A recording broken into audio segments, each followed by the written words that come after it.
20 नवंबर दिल्ली का वजीराबाद का इलाका 11 साल की बच्ची संदिग्ध हालात में लापता हो जाती है। इस बात की रिपोर्ट लड़की की बड़ी बहन पुलिस को देती है। पुलिस लड़की की तलाश में जुट जाती है। 22 नवंबर को पुलिस को सफलता भी मिलती है। गोबर मिट्टी से सनी लड़की का शव यमुना खादर में निर्वस्त्र मिलता है।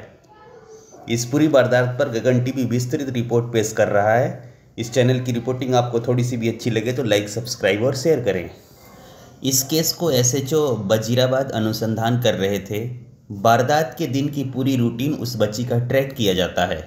बच्ची के माता पिता किराए के मकान में रहते थे और आसपास की फैक्ट्रियों में टिफ़िन सप्लाई का काम करते थे। दोपहर का जो खाना इन्हीं के टिफ़िन से जाता था। पिता ने बच्ची को बकाया पैसे की वसूली हेतु एक टोपी बनाने वाली कंपनी में भेजा था। वहाँ अली अकबर नामक व्यक्ति से पैसा लेना था। दरअसल लड़की की जो माँ थी वो गर्भवती थी और पैसे की सख्त ज़रूरत थी, इसलिए पिता ने हिदायत देकर लड़की को भेजा कि जाओ पैसे लेकर ही लौटना।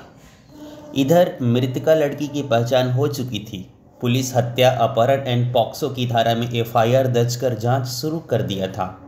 सबसे पहले टोपी बनाने वाली कंपनी की सीसीटीवी फुटेज को खंगाला गया तो बच्ची अली से बातचीत करती दिखाई दी। इसके बाद वहां से वो चली गई। बच्ची के जाने के बाद अली अकबर भी जाता हुआ दिखाई दिया और वो 2.5 घंटे बाद लौटा और काम पर लग गया। शक के आधार पर अली से पूछताछ करने पर पुलिस उसके कमरे पर गई। उसने इस मामले से पल्ला झाड़ लिया, यानी अली ने इस मामले से पल्ला झाड़ लिया और गोल मटोल जवाब देता रहा। अकबर से पूछताछ के बाद एसएचओ लौट ही रहे थे, तब उनकी नज़र तार पर फैले हुए कपड़ों पर पड़ी जिसमें धब्बे लगे थे। नज़दीक जाने पर इनसे गोबर की दुर्गंध आती मिली। यह कपड़े अकबर के ही थे। इस पर पुलिस का शक यकीन में बदल गया और तत्काल अकबर को हिरासत में लेकर कड़ाई से पूछताछ की गई। पूछताछ करने के बाद वह सारा राज उगल दिया। आरोपी अकबर ने बताया कि वह बच्ची को रुपए देने के बहाने अपने साथ लेकर आया, फिर सुनसान स्थान देखते ही बच्ची का मुंह दबाकर उसे पुश्ते के अंदर ले गया। यह वही इलाका है जो यमुना खादर से लगा हुआ है। वह बच्ची से दुष्कर्म करने की कोशिश कर रहा था, लेकिन वह शोर मचा रही थी। घबराहट में उसने पास पड़ी लकड़ी को बच्ची के गले पर रख दिया और जोर से दबा दिया। इससे बच्ची की मौत हो गई। बच्ची की मौत के बाद आरोपी ने उसके शव से दुष्कर्म किया, फिर वापस अपनी फैक्ट्री में आकर काम पर लग गया। उसने घर पहुंचकर पानी से खंगालकर कपड़े पर लगे धब्बे को छुड़ाने का प्रयास भी किया, लेकिन सफल नहीं हो सका।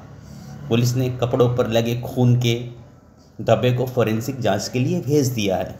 इस वारदात के बाद बच्ची का परिवार इलाका छोड़ने पर विचार कर रहा है। वहीं पुलिस अधिकारी का कहना है कि इस पूरे मामले की सुनवाई फास्ट ट्रैक कोर्ट में कराने की कोशिश करेंगे। इसके लिए आवश्यक कार्रवाई की जा रही है। इस बीच मृतका की मां ने 23 नवंबर को अस्पताल में बच्ची को जन्म दिया है। एक नए यूट्यूबर होने के नाते मेरा आपसे विनम्र निवेदन है कि आप इसे लाइक करें, सब्सक्राइब करें।